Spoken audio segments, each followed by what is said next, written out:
বাজারে এত ভালো কালো জাম উঠেছে, তাই ভাবলাম আজ আপনাদের সাথে জামের একটা রেসিপি শেয়ার করা যাক। বাই দ্য ওয়ে, আমি আপনাদের Trisha and welcome to my channel Trisha সেসি ট্রিটে।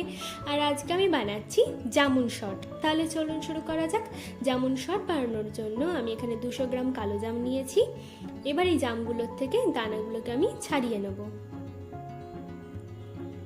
এবার এগুলোকে আমি 7 থেকে 8 ঘন্টার জন্য ডিপ ফ্রিজে জমতে দেবো।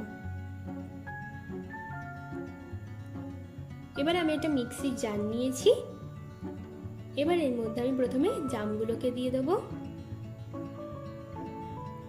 এবার এতে দেবো 2 থেকে 3 চামচ মতো চিনি, স্বাদ মতো দেবো বিট নুন, আর দেবো কয়েক টুকরো বরফ।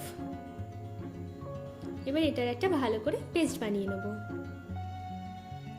দেখুন রংটা কতটা সুন্দর এসছে। এবার অন্য একটা বাটির মধ্যে দেবো অল্প একটু বিট নুন আর অল্প একটু লাল লঙ্কার গুঁড়ো। এবার এই দুটোকে আমি খুব ভালো করে মিশিয়ে নেব। এবার যে গ্লাসটাতে আপনারা সার্ভ করবেন তার মুখটাতে এইভাবে লঙ্কা আর বিট নুনটাকে মাখিয়ে নেবেন।